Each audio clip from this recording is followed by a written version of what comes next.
Park human trafficking terrorist organization, who is also part of all that military industrial complex that all of Mound Road is, and all of that military base there right by the next to the news. And then there's aerodynamics, general dynamics, you know, all those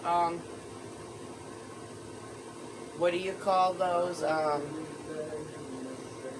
aerial terrorists with their chemical and electromagnetic weapons of mass destruction, all of that off of Mound Road. Okay, that's who's torturing Victoria right now. Lawrence Park, let's keep it simple. I'm not done with you, Lawrence Park. We ain't even done. I ain't nowhere even close to being done. It ain't over. It ain't over until you're all executed. That's when it's over. And you are. I'm taking everything from you people. I'm taking everything from you people. I'm taking your lives in this world, and I'm taking your souls in the next. And I'm taking everything from your children and your grandchildren who this is your fault, and it is at your children and your grandchildren's expense. And it is my greatest honor, my pleasure, and it is my legacy that will go down in history until the end of time at yours and your children and your grandchildren's expense. Oh, you know what? I want to know about, I want to talk about Eva Humminstead. Okay. And Danielle. Okay, if you've seen all the P. Diddy in the news, okay, well, this is where that all starts. Okay, this is where all that started, and this is all wrapped into the Jeffrey Epstein. Okay, we've been doing this for years. That's why all of this is happening to the entertainment industry. We did this.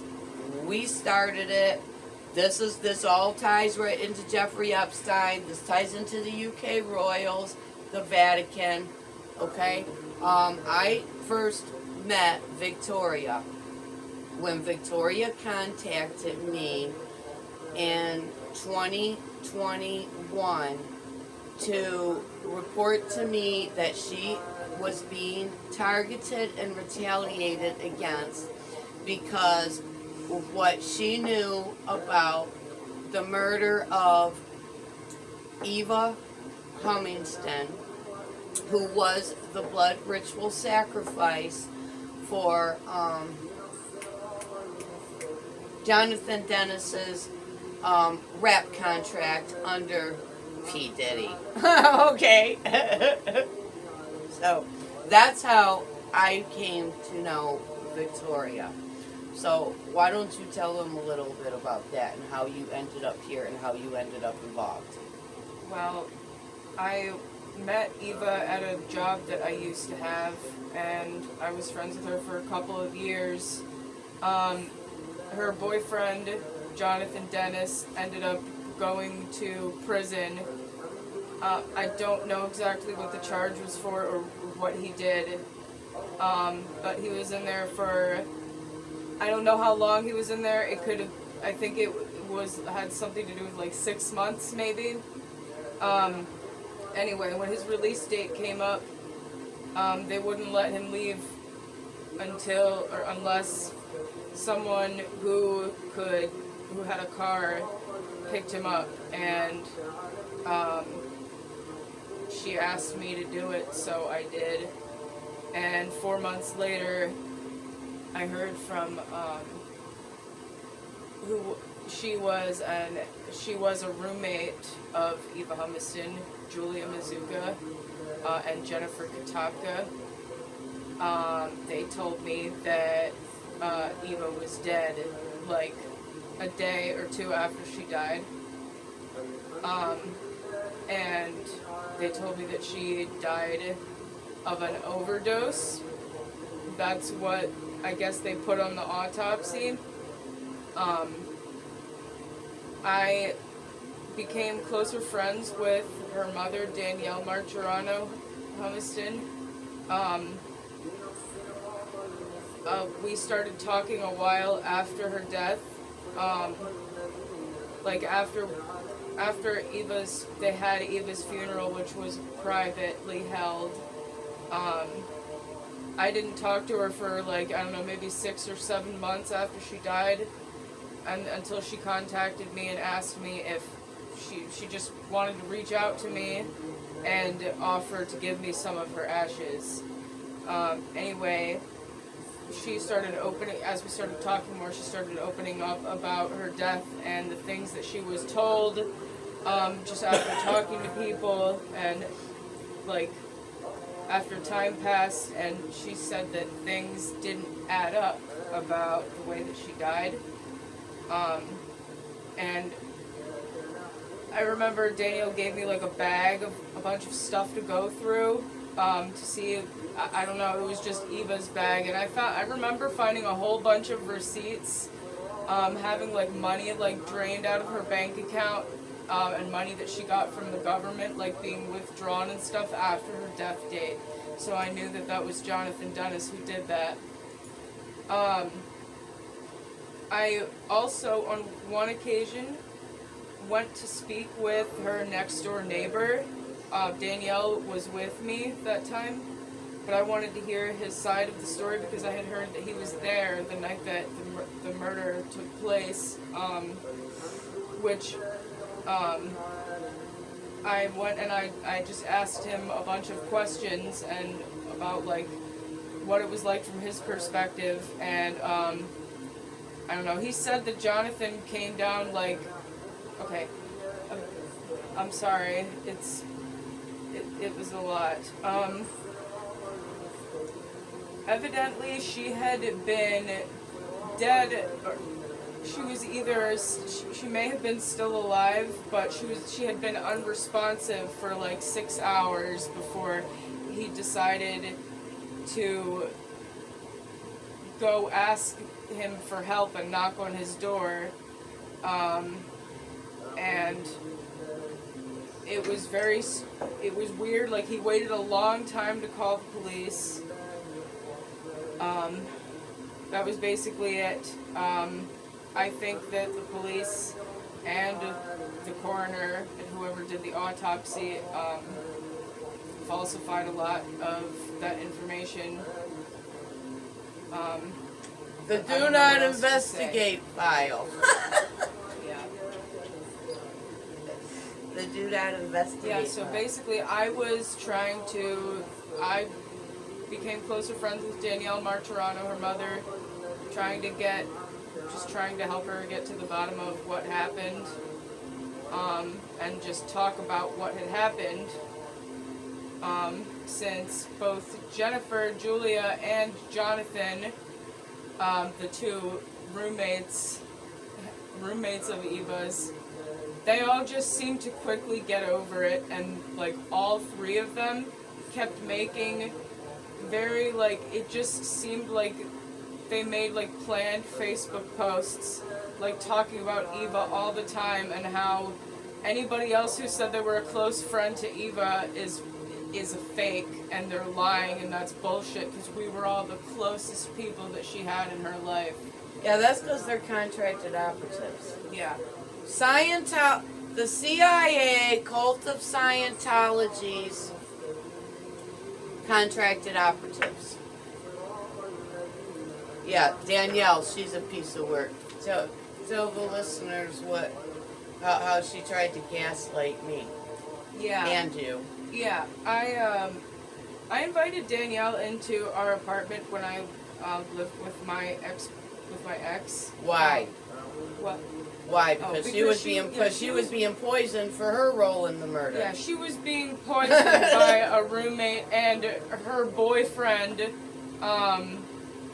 for her role in this, and they were trying to kill her, and she was also being like physically assaulted and abused by her boyfriend. On top of that, she had two people to worry about under the same roof, so I just offered her to stay in my apartment as long as she needed to get away from that, and just offer whatever I could to help her. And I'm trying to remember. Have you had a conversation with her before directly? No, never. She friended me on the Facebook. Okay, yeah, I remember now. And she was being you. She was at your house as an operative. Yeah. A handler to find out what you were talking about and what you knew about the murder. Well, she started treating me differently as time passed. Like, she just didn't, like, seem to believe me and, like, tell me, like, I'm overthinking things all the time. And then she started to just tell me, like, everything isn't a conspiracy, you know? It doesn't all have to be about, like, we can talk about other things. And it just, like, just to the point where she just started, like, it just seemed like she started to be in denial about everything. And I don't know, trying to, like, make me question myself almost, or make me feel like I'm crazy. There was someone who, I got into an argument with my ex one night when she was staying. Richard Jenkins. Yeah, Richard Jenkins. I got into an argument with him one night that she was staying there, and I went to go just sit in the car, and I locked the doors, and I had it turned on because it was cold, but I looked up at one point, and I saw this guy circling the car, and it really freaked me out, and I remember driving away immediately after that. Anyway, I ended up going back upstairs later, and I told them what happened, and she just looked at me and just, like, told me, basically just kept telling me to calm down and that it's probably just in my head and that I'm just being paranoid about it. And then she made the very, very, very serious mistake of just of gaslighting me behind my back. Yeah, she wanted to... behind my back for no other reason, with the intent to discredit somebody she doesn't even know. Which is why, adding on to what you said, which is why she came to me, and this is when I realized that's what she was doing, when she came to me and tried to say that she was concerned about your mental health. Yeah, well, she better be concerned about her health and safety and leave my mental health out of it, because I am verified and I do have the credibility that I do deserve. And you know what? These retarded Scientologists and these retards of America's military, CIA, and federal government. Okay, listen, folks. Ain't a damn one of you Americans or Scientologists got the intelligence, the creativity, the imagination, the innovation, or the resourcefulness to go up against me. You ignorant, arrogant, vaccine-damaged retards. You 12-year-old adults of America. You don't have the intellect, the power, or the protection to go up against me. And that's what's going on here. Okay, you signed your own selves up for occult blood ritual sacrifice and trying to sacrifice me and my family. And now 338 million Americans, their children and their grandchildren are going to have to pay the price for that. I am bringing the Gaza-like ground war here to American soil. You better believe it. That is a promise, and it is a promise I do have the power to make, and it is a promise that I'm turning the United States of America into a Gaza-like ground war.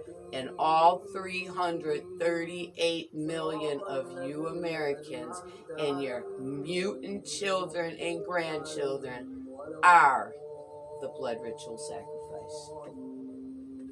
That's the way the laws of the occult go. You tried to sacrifice me. You couldn't do it. I came out the winner like the self-made rock star that I am. Now you're the sacrifice, and you are going to be sacrificed. Every 338 million of you, your children, and your mutated, morphed, and disgusting, genetically contaminated children and grandchildren. Do you want to? Did you want to? I don't think Was I that? had- Was I think that? was everything that I wanted to say about that. And I can't think. Was there anything?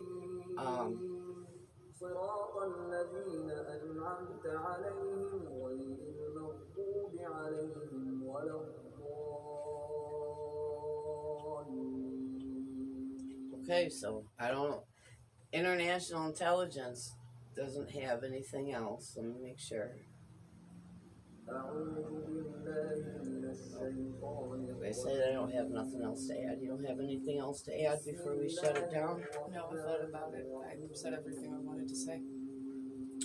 Okay, so that's it for this video, and it won't be the last because I have a lot to say. I got a whole lot of names to go with a whole lot of faces that I'm going to expose and exploit. There's a whole lot of people that better get very, very afraid. If you aren't already, you better get afraid because I'm going after everybody. I am going to expose and exploit everybody. And everything that's on Facebook, everything that's in the last 4 or 5 years of emails, oh, that ain't even the tip of the iceberg. And that whole Facebook page, every single thing that's on there, every single post, comment, reply, photo, video, that's all being published in a book. And nothing's being edited.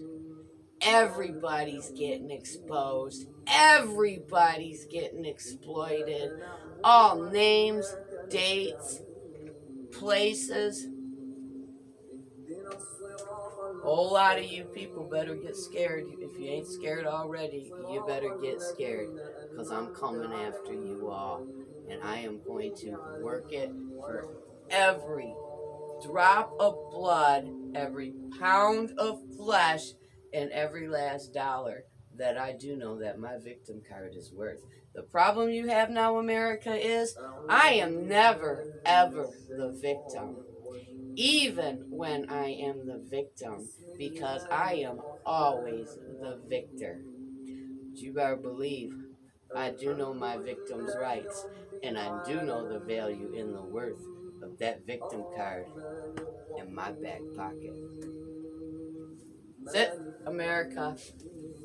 You are any day away, any day, week, or month away from waking up and finding out that America fell with you in it while America slept. Just like the Soviet Union fell overnight. And you know what's funny? I love it. For the whole 2 years leading up to the Soviet Union, which fell from the inside out just like this, okay? The civilian public didn't know what or that anything was going on at all. They literally woke up one morning with the rest of the world and found out the Soviet Union fell.